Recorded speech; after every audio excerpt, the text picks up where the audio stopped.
Distribuição Europa Filmes do Brasil. Versão brasileira Lipsync, São Paulo. História das religiões.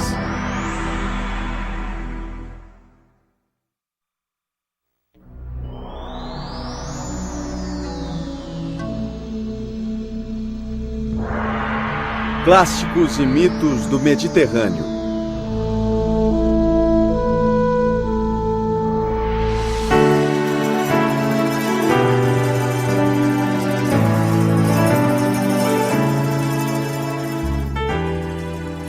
Quando um navegante contemporâneo se aproxima da costa mediterrânea, o mar escuro clareia, tornando-se uma piscina de água azul turquesa. Rochas antigas bordejam a costa e cintilam sob o sol, vestígios das grandes civilizações que aqui floresceram.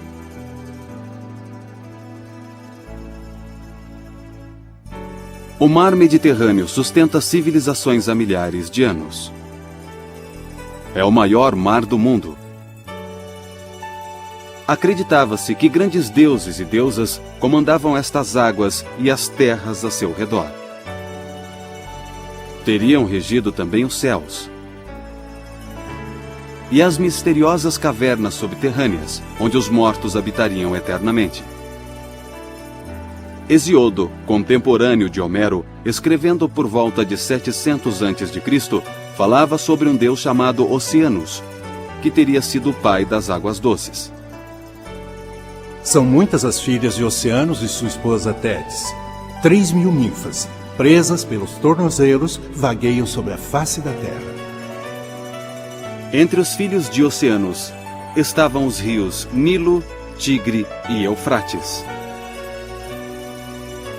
Eles foram os berços das civilizações mais antigas da história. Muito antes dessas civilizações surgirem, 40.000 anos atrás, a espécie humana, já totalmente desenvolvida, começou a praticar ritos de passagem, aparentemente para atender à necessidade humana básica de realizar rituais. Suas obras de arte provam suas frequentes práticas rituais.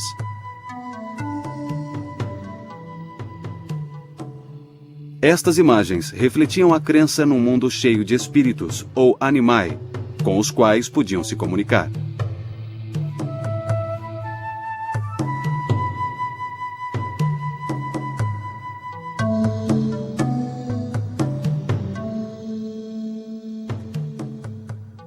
Através da idolatria e de sacrifícios, esses povos tentavam apaziguar esses espíritos animistas para assegurar fertilidade, sorte, prosperidade e sobrevivência.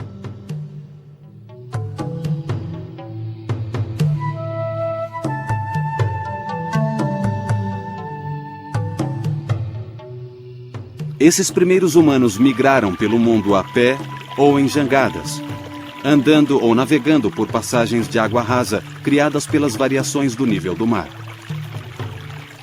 Estas variações foram causadas pelo começo e fim de várias eras glaciais, ao longo de dezenas de milhares de anos.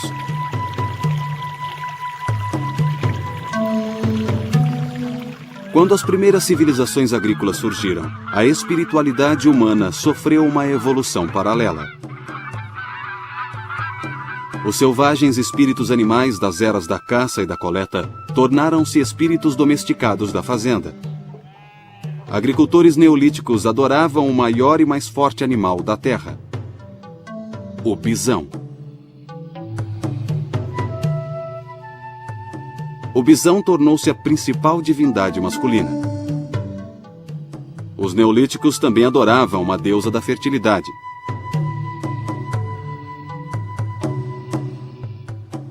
O objetivo de tanta adoração era garantir terras férteis e boa saúde para as colheitas, animais e humanos.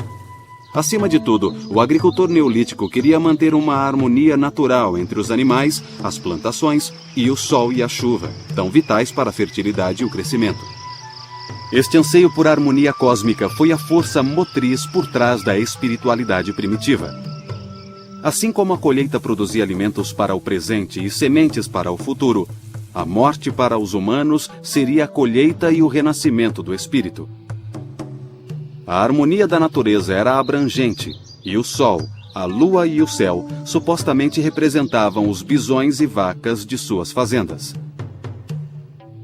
Os rituais antigos refletiam essa harmonia, e certamente as culturas primitivas criaram os mitos para explicar essa ordem cósmica.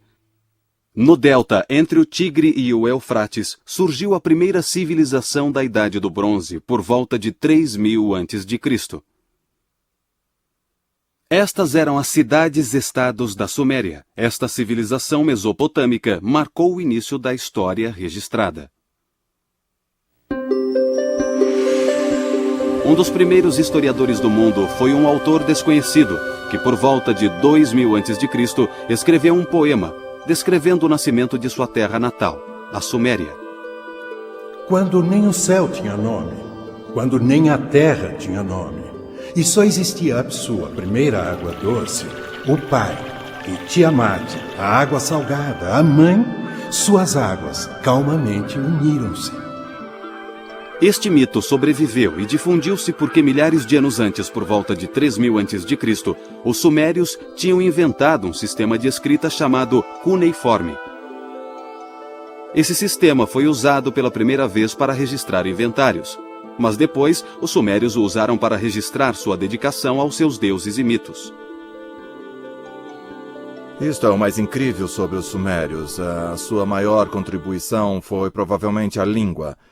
A língua suméria e a escrita cuneiforme dos sumérios sobreviveram à queda do Império Sumério e continuaram sendo usadas por muitos, se não por todos, os outros povos e civilizações da Mesopotâmia, como uma língua erudita. Assim como o latim, que sobreviveu à queda do Império Romano, tornando-se a língua dos eruditos durante a Idade Média. Eles descreveram cenas vívidas de deuses e deusas que regiam os céus, controlavam a existência humana e determinavam o destino de impérios. A cultura suméria marcou um grande avanço para a civilização humana. Surgiram centros urbanos, tais como Ur, Larsa e Kish. Eles criaram um sistema de leis e de governo para controlar o sofisticado sistema de irrigação que incrementava a produção agrícola.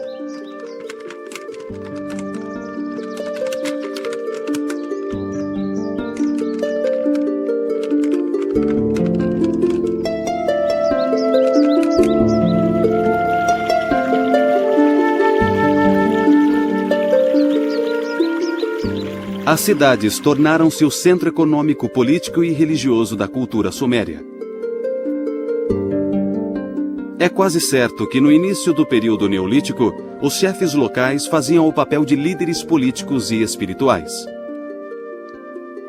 Já na Idade do Bronze, os chefes eram sacerdotes reis poderosos, responsáveis não apenas por exércitos belicosos, mas também por economias complexas e populações numerosas. Era comum os reis assumirem funções sacerdotais nas cidades que conquistavam. Eles serviam aos deuses e os deuses, por sua vez, serviam aos reis. A Suméria era composta por várias cidades-estados, e cada uma dessas cidades-estados era regida por um deus ou deusa específico. Por exemplo, o deus patrono da cidade de Sipar teria sido o deus Utu, deus do sol. O deus da cidade de Érido era o deus Enki, que era o deus da sabedoria e também das águas. O deus da cidade de Ur era o deus Nana, que era associado à lua. A grande cidade-estado de Uruk era regida pela divindade matronal Inanna, a grande deusa chamada Rainha do Céu e da Terra. Ao fim do dia, a estrela radiante, a imensa luz que preenche o céu, a dama da noite surge no céu, e povos de toda a terra erguem os olhos para ela. Sagrada Inanna, a dama da noite faz com que todos se recolham para dormir. Criaturas vivas e vários povos da Suméria ajoelham-se diante dela. A Suméria se alegra. O jovem faz amor com sua amada. A dama da noite cintila no horizonte. Com o tempo, os sumérios cederam o poder na Mesopotâmia para seus vizinhos no oeste chamados semitas. Desde que os semitas surgiram no litoral leste da bacia mediterrânea, sua mitologia e religião passaram a influenciar o mundo. Esta influência acabaria dando origem ao judaísmo, cristianismo e islamismo. Um rei semita chamado Sargão, junto com seu neto, Naram-Sin, fundaram a primeira dinastia semita por volta de 2300 a.C. O sucessor de Sargão e Naram-Sin foi um governante semita chamado Hammurabi, que viveu no século XVIII a.C. Hammurabi governou o que viria a ser a mais famosa e mais influente cidade semita do segundo milênio antes de Cristo, a Babilônia. A magnífica cidade da Babilônia ficava às margens do rio Eufrates. O Código de Leis Hammurabi tornou-se um modelo de administração civil. Eram leis muito complexas que tratavam de vários assuntos, inclusive questões comerciais, e envolvia o que podemos chamar de lei da retaliação, ou seja, olho por olho, dente por dente, que parece meio radical quando pensamos nisso a princípio, mas se você pensar um pouco mais, ela não é tão radical quanto parece. Se alguém arrancasse o seu olho, ou pior, talvez o olho do seu filho, você tenderia a revidar com mais violência, não só arrancando o olho alheio, mas a lei diz: você não irá além do olho por olho, dente por dente. A cidade também foi um centro religioso durante centenas de anos, promovendo festivais de Ano Novo para louvar o grande deus Marduk. Os arqueólogos encontraram várias tábuas com escrita cuneiforme, onde escribas babilônicos registraram seus grandes épicos mitológicos. Entre os épicos mais fascinantes está o antigo relato sobre o mito Gilgamesh. No início da história, temos uma descrição de Gilgamesh. O épico descreve como sendo 2/3 Deus e 1/3 humano. E Enkidu, o monstro enviado por deuses para matar Gilgamesh, ele é descrito como parte animal e parte humano. Na verdade, conta-se a história da humanização que ambos sofrem.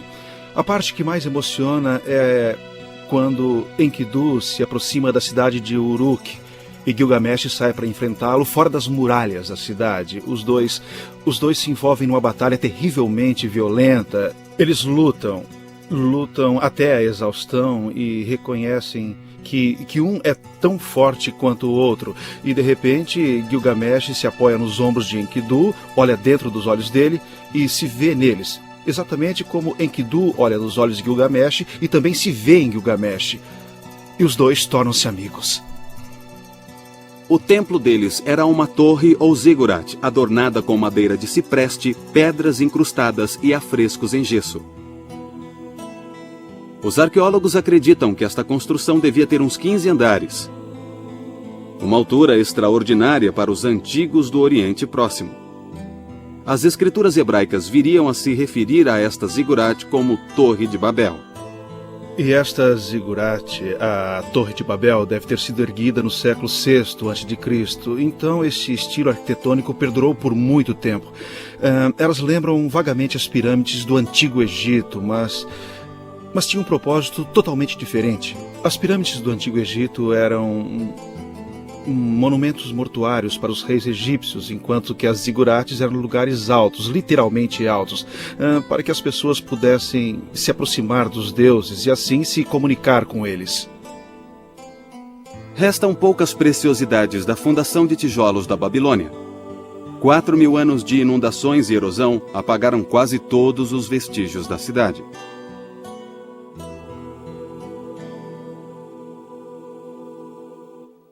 Enquanto a civilização florescia na Mesopotâmia, a muitos quilômetros ao sul surgia outro poderoso reino da Idade do Bronze.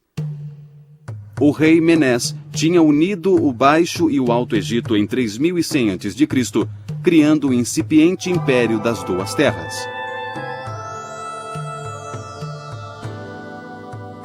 Ao longo de várias dinastias egípcias, os combativos faraós empregaram muito esforço e dinheiro para consolidar suas conquistas, seu controle das rotas comerciais e estender seu domínio, tudo supostamente em honra das divindades egípcias reconhecidas nacionalmente.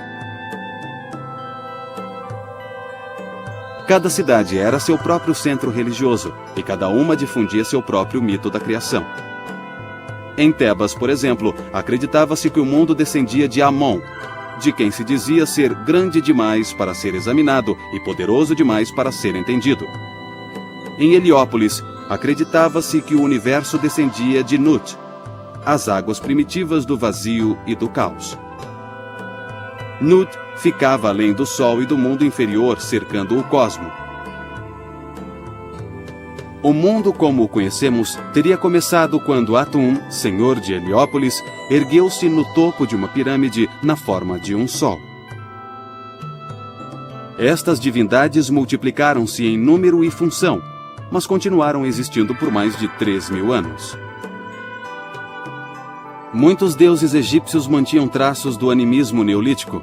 Enquanto alguns desses deuses eram associados ao sol, outros eram associados a animais.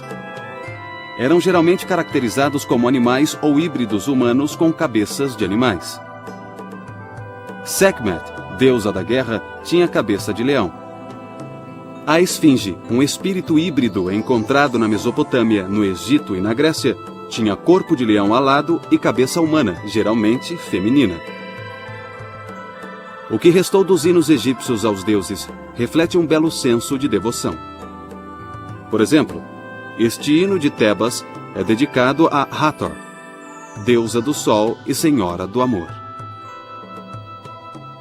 Ó Senhor do céu ocidental, ó deuses do céu ocidental, ó vós que regeis as praias do céu ocidental, alegrai-vos pela vinda de Hathor.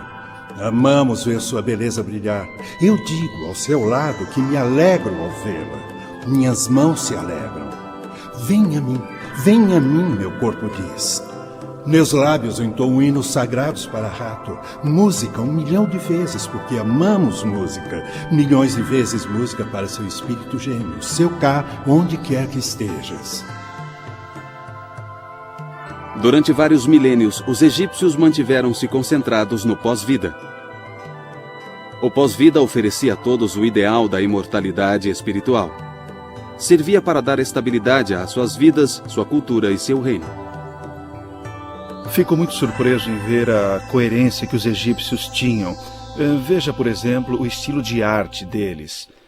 A não ser por algumas exceções, ele foi muito constante durante os 3.000 anos da história antiga. A razão disso é que os egípcios deviam valorizar muito a permanência e a temporalidade. Trabalharam muito nesse sentido. Você sabe citar algum estilo arquitetônico que tenha sido mais permanente do que a pirâmide? Os egípcios se empenharam muito na preservação dos cadáveres pelo processo da mumificação. As famílias egípcias gastavam fortunas com a mumificação para preservar os corpos para a vida eterna, e mantinham as tumbas durante várias gerações, depois do falecido já estar no reino dos mortos. Os egípcios chamavam o corpo físico de Shat, o corpo espiritual de Sahu e o coração de Ab. Eles acreditavam que ao entregar o corpo, o Shat, eles também enterravam o Sahu e o Ab, que são o espírito e o coração. A imagem do falecido era chamada de Ka, e acreditava-se que não era enterrado, pois o Ka ficava abrigado nas estátuas dos mortos e recebia dádivas de comida, vinho, óleos e incenso queimado. Geralmente, sacerdotes e até capelas inteiras eram designados ao Ka de uma pessoa morta. A religião egípcia também reconhecia o Ba, ou alma, o Shaibit, ou sombra, o Shu, ou inteligência, e o Seshen, ou forma. Conceitos tão ricos e profundos provam o empenho dos egípcios em compreender o pós-vida, que suplantava outras ideias religiosas, como a crença numa futura era dourada na Terra, ou a crença no fim do cosmo.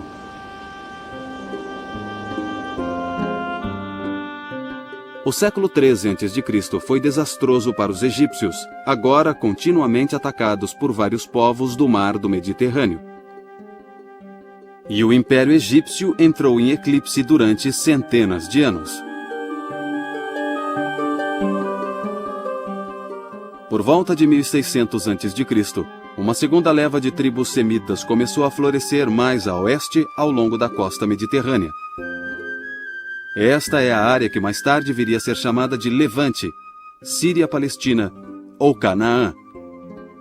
Esses semitas também ficaram conhecidos por nomes tribais como fenícios, cananeus e hebreus. Os fenícios moravam, sobretudo, nas cidades de Tiro e Sidônia, ao longo da parte central da costa. Mas eles não se contentaram em ficar em casa. Como nação, eles não tinham grandes forças expedicionárias, nem controlavam vastos impérios militares.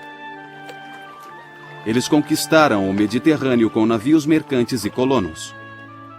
Por mais de 1000 anos, colonizadores e navios fenícios espalharam-se por Chipre, Grécia, Sicília, Malta, norte da África e Espanha. Foram até mesmo para além do Estreito de Gibraltar, conhecido na mitologia antiga como Pilares de Hércules. Eles extraíram estanho das minas da Cornualha, parte da atual Inglaterra, e se aventuraram pelo Atlântico em direção ao Equador. Em suas frequentes viagens pelo Mediterrâneo, os fenícios levavam 2 produtos não comerciais muito importantes: o seu alfabeto e a sua religião. O alfabeto, o primeiro a ser inventado, surgiu por volta de 1400 a.C. Era uma grande evolução perto dos complicadíssimos e imprecisos sistemas cuneiforme e hieroglífico usados na Mesopotâmia e no Egito. O alfabeto fenício, mais tarde, serviria de base para os alfabetos grego e romano e, posteriormente, serviu de inspiração para o alfabeto inglês. O principal deus fenício era Baal, ou Bali. O termo Baal refere-se, na verdade, a várias deusas da fertilidade dos cananeus e dos fenícios. Os cananeus eram essencialmente um povo agrícola que adorava uma variedade de deuses agrícolas e da fertilidade. Baal era o deus das tempestades e o deus da chuva. E, como deus da chuva, ele fertilizava o gado e os campos, por exemplo, pois, através da chuva, o gado engordava. Aprendemos muito sobre esses deuses Baal em textos fenícios da cidade real de Ugarit. Esses textos nos deram uma imagem de Baal que, ironicamente, o retratam como tendo características muito parecidas com o Deus da Bíblia. Por exemplo, por ser o Deus das tempestades, Baal cavalga as nuvens. Exatamente como o Salmo 104 relata que Deus da Bíblia cavalga as nuvens e o vento. Baal, como Deus da Bíblia, era um juiz e garantia a justiça. Eu acho que esses paralelos sugerem que os antigos israelitas, sobretudo durante o século VIII e IX, lutaram muito no seu íntimo para decidirem a que Deus eles seriam leais. Mais tarde, os hebreus migraram para o que a Bíblia chama de terra do leite e do mel. Esta é a região conhecida como Canaã, Palestina e, desde 1948, Israel. Em meio ao tumulto dos séculos 12 e 13 a.C., várias cartas hititas com escrita cuneiforme falam sobre um povo do Ocidente chamado Arriauans.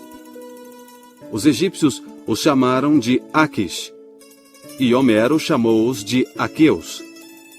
A história chamou-os de gregos. Os gregos surgiram na Grécia por volta de 1600 a.C.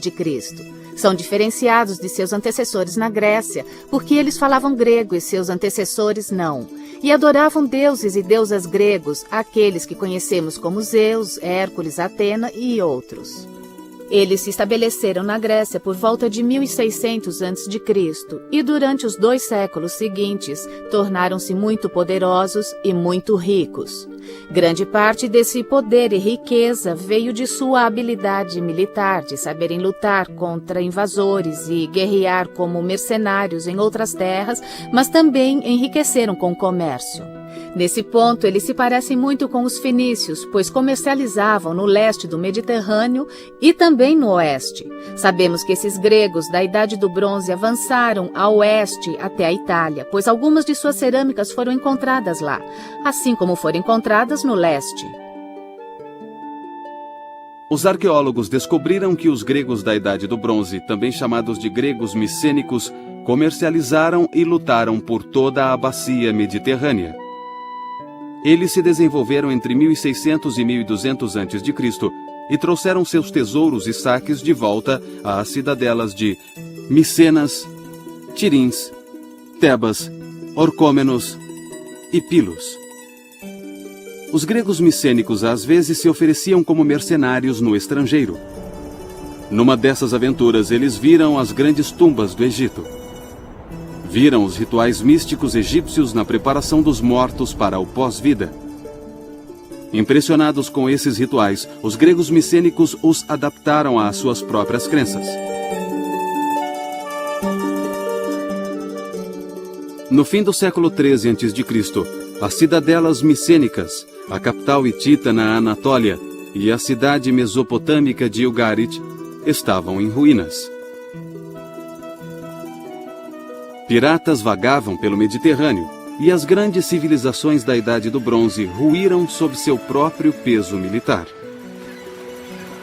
Demoraria séculos para a Grécia voltar a exibir algum sinal de vida.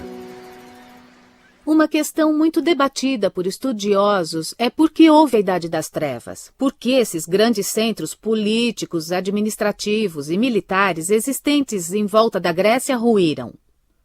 Um estudioso chamado Robert Drew sugeriu que, na verdade, a classe baixa, os trabalhadores, os que serviam no segundo escalão do exército, é que se tornaram muito poderosos e passaram a comandar todas aquelas comunidades, tomando as cidadelas e fortificações das pessoas que anteriormente as dirigiam.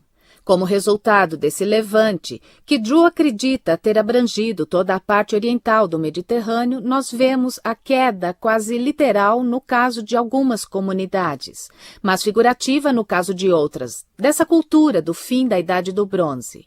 E muita coisa que fazia parte da cultura, as grandes cidadelas fortificadas, os governos centralizados, os arquivos e os depósitos, exigiam muitos funcionários que pudessem cuidar e também escrever, para manter registro de tudo. Uma vez que tudo isso acabou, a necessidade de escrita também acabou e então veio a Idade das Trevas, sobre a qual não existe absolutamente nenhum registro escrito. Os gregos sofreram terrivelmente. Após a ruína da civilização micênica no fim da Idade do Bronze, eles saíram das cidades em grande número, retornando ao campo ou se lançaram ao mar em busca de sustento. A Grécia perdeu quase 90% de sua população. Os sobreviventes viviam na pobreza e na ignorância. Bolsões de cultura grega subsistiram em Atenas e em comunidades do mar Egeu ao longo da costa jônica da Anatólia.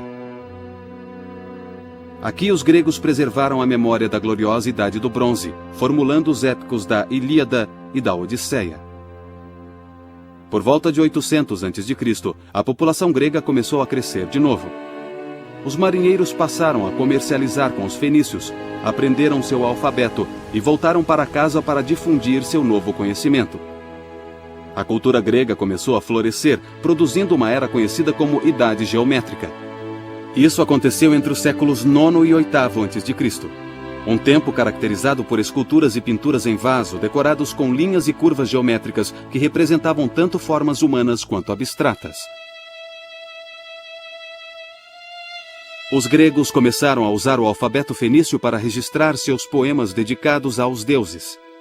Mais tarde, escreveram os épicos heróicos, inclusive aqueles atribuídos a Homero.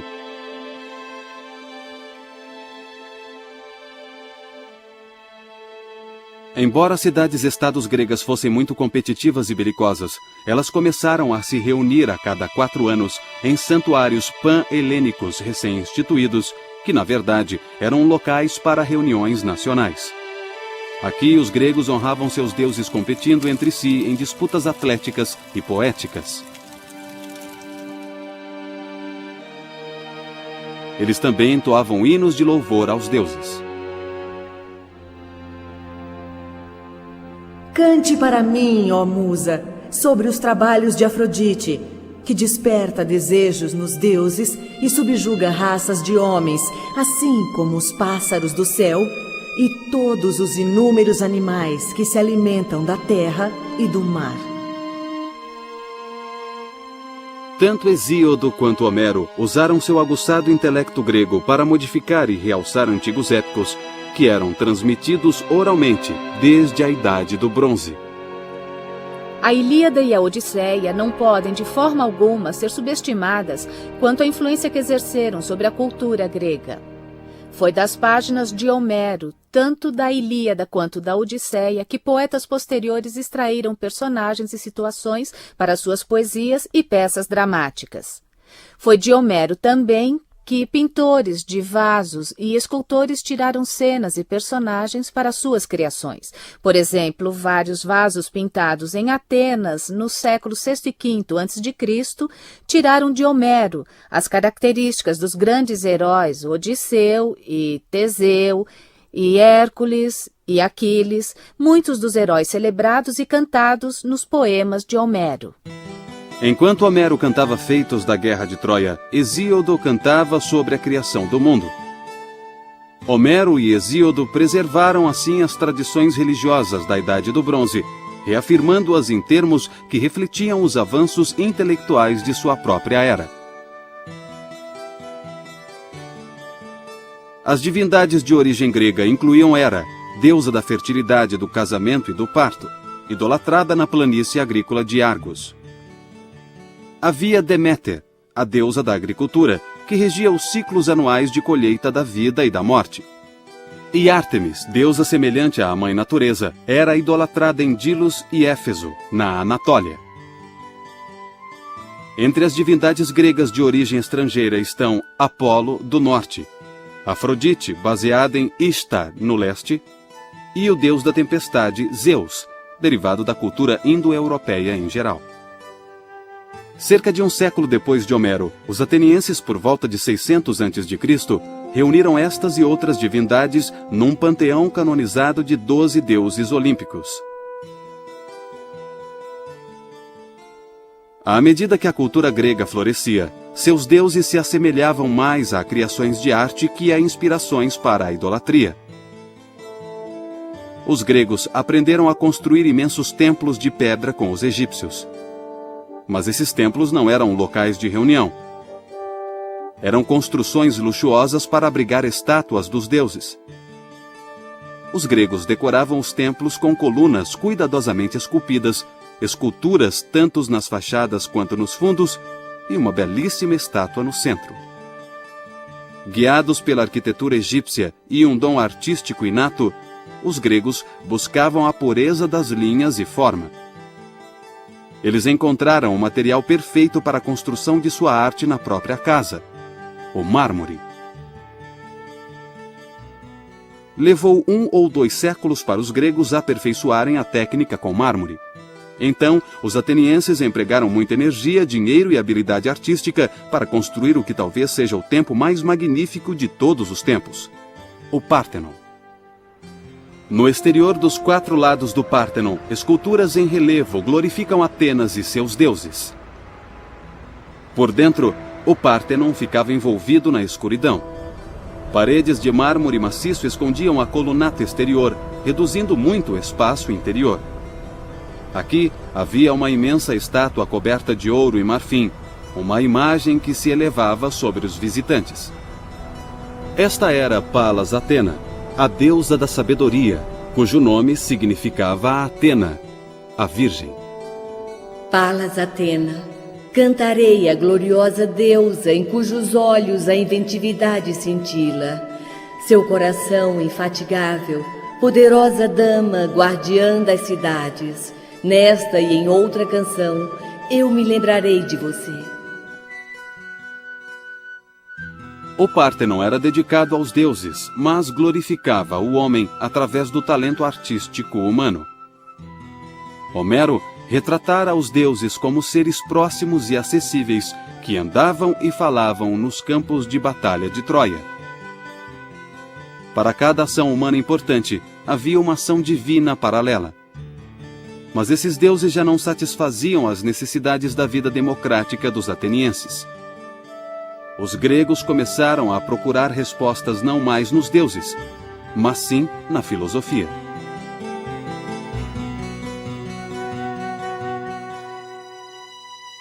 Neste ponto da história, por volta do século IV a.C., a cultura, a religião e a filosofia gregas estavam relativamente livres de influência externa. Então, um vizinho da Macedônia, Alexandre o Grande, invadiu a Grécia e a Pérsia.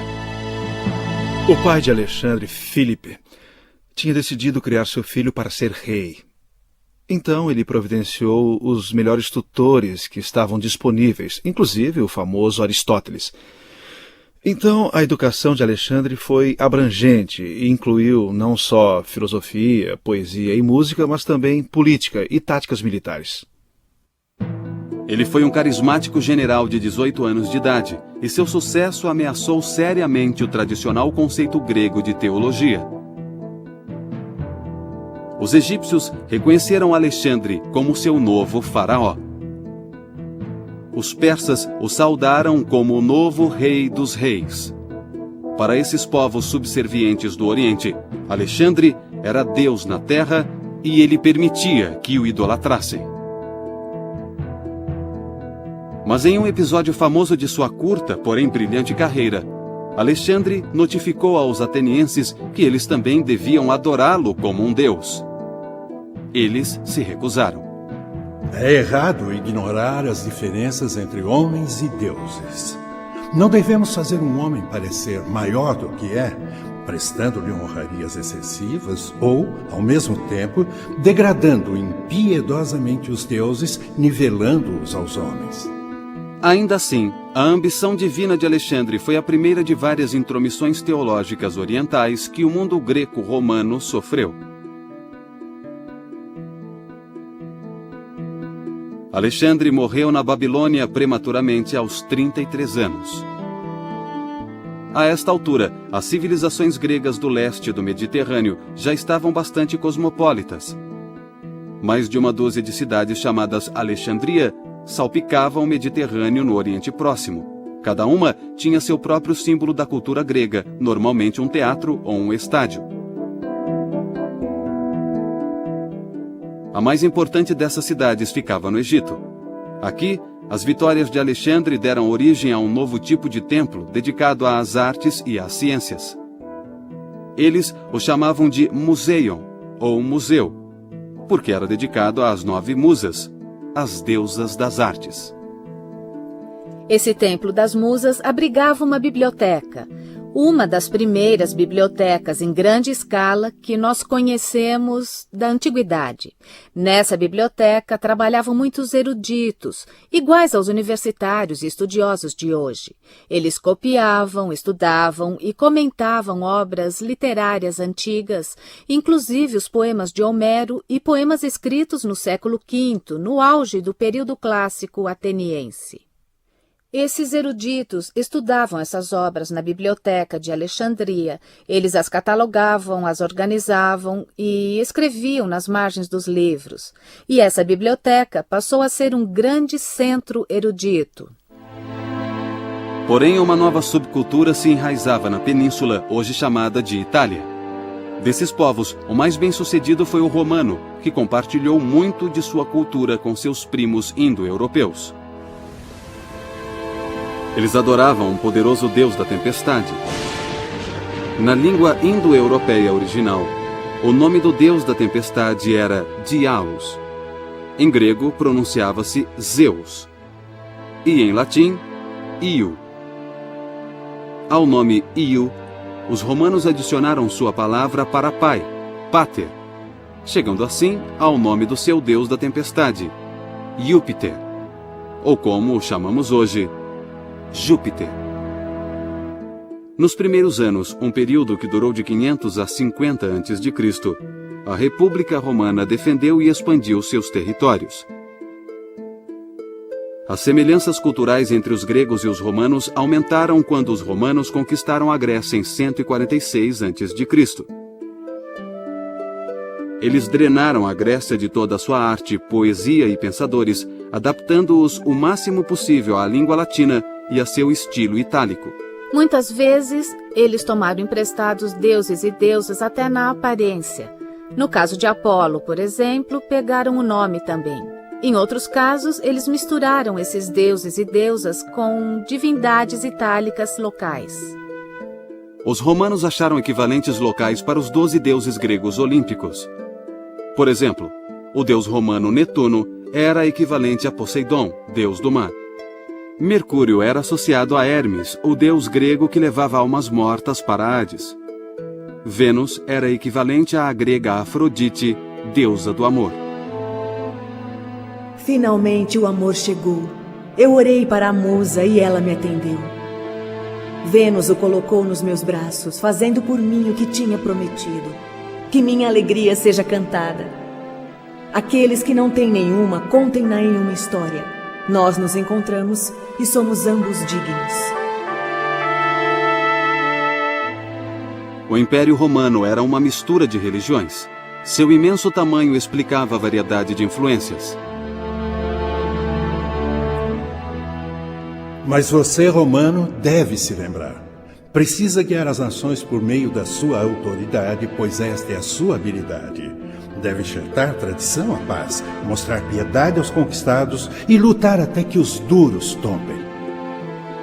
Muitos cultos e religiões foram assimilados nesta colcha de retalhos. Os egípcios ainda se pareciam muito com seus ancestrais, que durante milênios adoraram seus faraós como deuses. O culto em Roma agora se voltaria ao pai de Augusto, Júlio César. O culto ao imperador difundiu-se pelo Império Romano em poucas décadas. Mas um grupo de adoradores se destacou quando se recusou a seguir essa prática. Era um grupo de judeus palestinos que acreditava num Salvador a quem chamavam Cristo. No início, o cristianismo era um entre vários cultos das terras conquistadas por Roma. No século IV d.C., o imperador Constantino promulgou o Édito de Milão, tornando o cristianismo uma religião aceita no Império Romano. Mais tarde, ela tornou-se a religião oficial de Roma. Mas muitos séculos depois de o cristianismo se tornar predominante, antigas tradições pagãs ainda afetavam a iconografia cristã, quando mitos grecos-romanos foram retratados na arte judaico-cristã. Séculos se passaram, mas por fim, os antigos mitos e religiões do Mediterrâneo cederam totalmente a uma nova ordem. As três grandes religiões ocidentais, cristianismo, islamismo e judaísmo, todas elas monoteístas, suplantaram todas as religiões politeístas e todas as mitologias que haviam prosperado na Grécia, Roma, Egito e terras do Oriente Próximo. Durante toda a antiguidade e até bem depois, mitos foram maneiras poderosas de explicar o mundo. Os mitos, pelo menos, tentavam explicar o que as pessoas, de outra forma, jamais entenderiam. Em termos simbólicos ou espirituais, a perspicácia da mitologia antiga às vezes se iguala ou mesmo excede a mais profunda teologia da nossa era científica moderna.